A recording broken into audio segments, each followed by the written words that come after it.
Талқандалған тағдыр. Жаманқұловқа берген 500 теңгеме өкінемін. Әлеуметтік желі қолданушысы Әбдіраманова есімді қыз қызықты бір жазба жариялап, жұртты елеңдетіп қойды.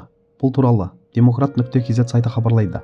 Өз жазбасында блогер кезінде құрбысы екеуі, танымал актер Тұңғышбай Жаманқұловтың актерлік курсын сатып алмақ болғандарын және әрі қарай тағдырлары қалай өрбігенін баяндады.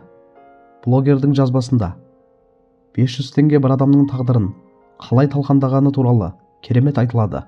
Құрбысына сол күні 500 теңгені бермесе, құрбысы да Жаманқұловтың қымбат актерлік курсына қатыспаса, барлығы басқаша өрбитін беді деген өкініш байқалады. Әбдіраманова есімді желі қолданушысының жазбасы көп адамды ойландырып тастағаны анық. Өмірде кейде тым болмашы дүние, бір уыс ақша, бір сәттік шешім, немесе аяқ асты айтылған сөз адамның тағдырына әсер етіп, сондай жағдайлар болады.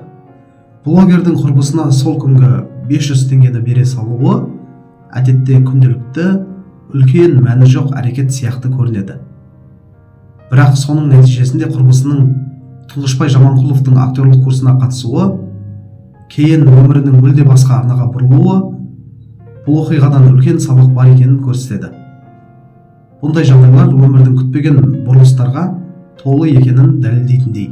Әр адамның тағдыры өз жолымен өрбиді, бірақ кейде ұсақ-түйек көрінген шешімдердің өзі үлкен әсер қалдырып жатады.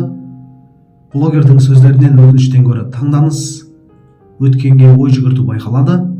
Егер сол 500 теңгені бермегенімде бәрі өзгеше болар ма еді деген сұрақ көпшіліктің көкейінде де таныс сезім деп ойлаймын.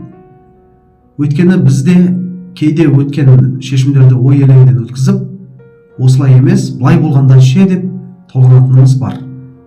Бұл жазба адамдарды өз өміріне көз жүгіртіп, әрбір сәттің маңызын түсінуге итермелейтін, жақсы ой салатын әңгіме екені анық.